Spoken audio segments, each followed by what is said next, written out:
අරවනවා. ඒක තමයි ඉන්දියන් බෝඩරේ පැත්තට යන්නේ මේ. මේ යන්න උලක්. මේ අර ලොකු කනුවට රෝම කල අර්ප දැනේ හොඳනේ. ඒ ඉන්දියාවට දන යන්නේ. ඒ හොඳයි. දැන් බෝඩරෙන් තමයි අරවන්නේ. මේ ළඟින්. මේක ෆෝන් එකේ කීට් එකක්. ආ චීට් එකක්. කො අර කවර් එක නෑ. ඒ කවර් එක දැන් පේන්නේ නැත්නම් ආ පර ගන්න ඕනේ. මිනිත්තු වෙන්නේ. අනිත් ඒවා හොයන්න බෑ. ඒවල තිබ්බම ස්ටාර්ට් කරනකොට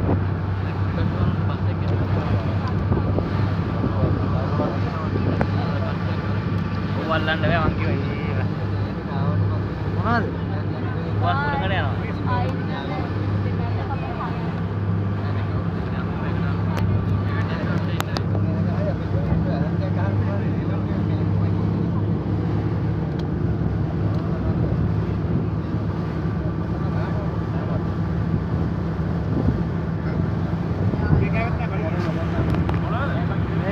අපි අර පැත්තෙන් ආවේ. දැන් මේ පැත්තට යන්නේ. අනිත් පැත්ත.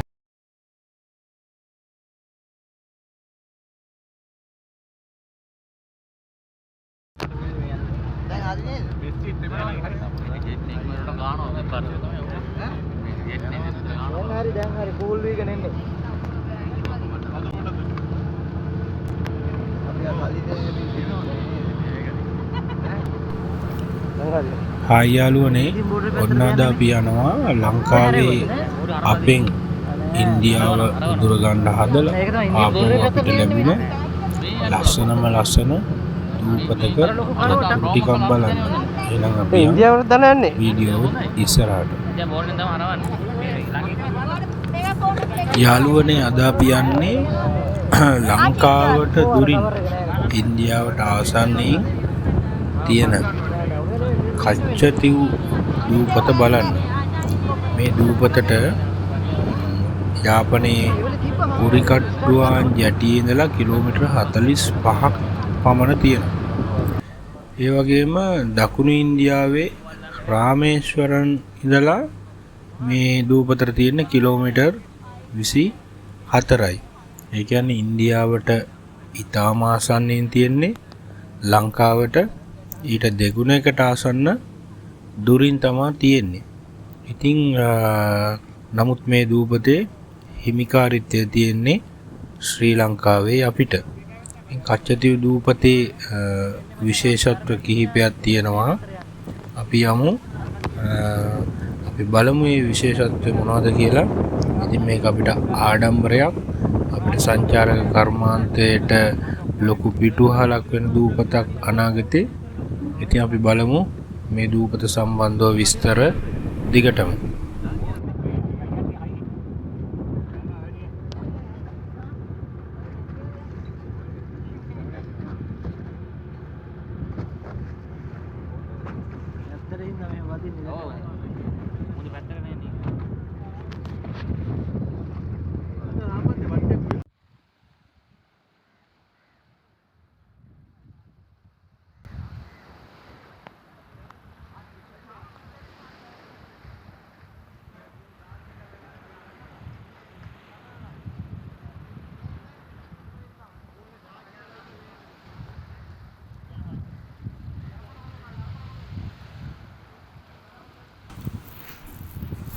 මේ තමා කච්චතිව් දූපතේ තියෙන විශේෂත්වය.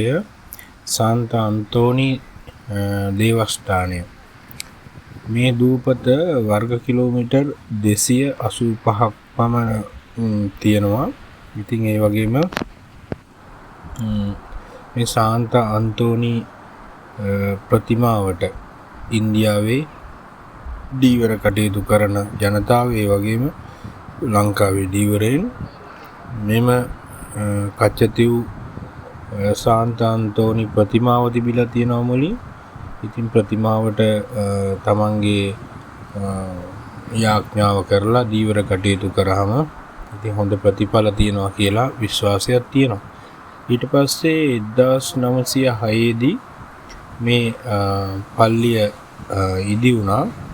පස්සේ මේ ඉන්දියාව සහ ශ්‍රී ලංකාව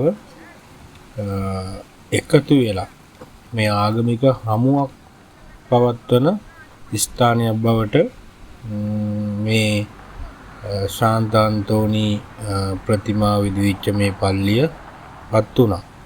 ඉතින් ඒක ආගමික සංහිඳියාවක්. ඉතින් ස්වභාවික ඛනිජ තෙල් ගෑස් ඇති බවට මතයක් තියෙනවා.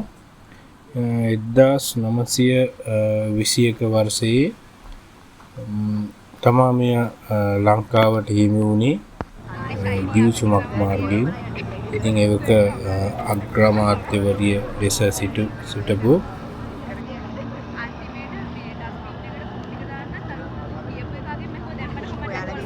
සිරිමව බණ්ඩාරනායක මැතිනියගේ ගත්ත හොඳ තීරණයක් තමයි ඉන්දිරා ගාන්ධි ඉන්දියාවේ අගමැති සමග එකඟතා ගිවිසුමකට ඇවිල්ලා මේ කච්චතිව් දූපතේ අයිතිය ලංකාවට ලැබුණා. ඉතින් නමුත් විටින් විට දකුණු ඉන්දියාවෙන් මේ දූපතේ අයිතිය තමන්ට ඇති බවට ඉන්දිය රජයට බල කරනවා. මේ ශාන්තාන්තෝනි දේවස්ථානයේ වර්ෂයකට එක්වරක් පමණ ඉන්දියාවෙන් පැතිමුතුන් ඒ වගේම ශ්‍රී ලංකාවෙන් පැතිමුතුන් පැමිණිලා විශාල ජන ගහනයක් එකතු වෙලා මේ පූජාව සිදු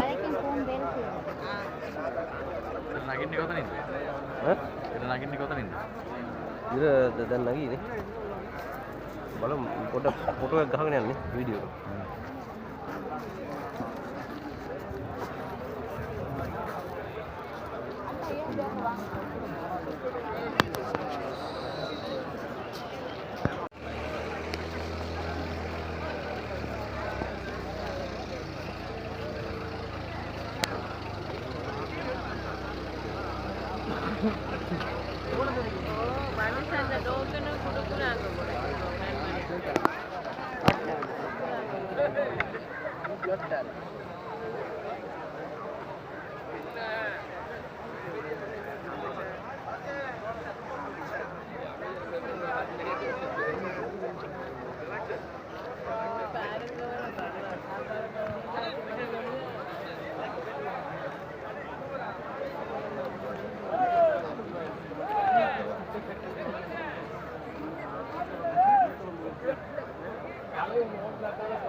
The reading is taken from the first letter of St. Paul to the Corinthians.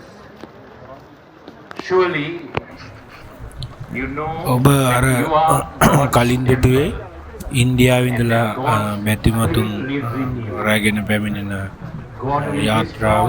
ඉතින් මේ අද පූජාවට එකතු වෙලා ඉන්නේ ඉන්දියාවේ සහ ලංකාවේ කතෝලික මැතිමතුන්. ඉතින් මේ දූපතේ විශේෂත්වය සම්බන්ධව ඔබත් යමක් දන්නවා නම් කමෙන්ට් කරන්න. මගේ අතින් අපේ සහෝදර සහෝදරිනි ඔබ දෙවියන් වහන්සේගේ මන්දිරය කරන්න. ඉතින් ඉදිරියේදී තවත් දෙවියන් වහන්සේගේ ගේන්න බලාපොරොත්තු වෙනවා. ලංකාව සංවර්ධනය කරා යන ගමන සංචාරක කර්මාන්තය දියුණු කිරීම උදෙසා වීඩියෝ ගේන එක මගේ බලාපොරොත්තුව. ඉතින් දිගටම රැඳී සිටින්න. තවත් ලංකාවේ මේ වගේ ලස්සන වටිනා ස්ථාන සම්බන්ධව වීඩියෝ දිගටම කිරීමටම බලාපොරොත්තු වෙනවා.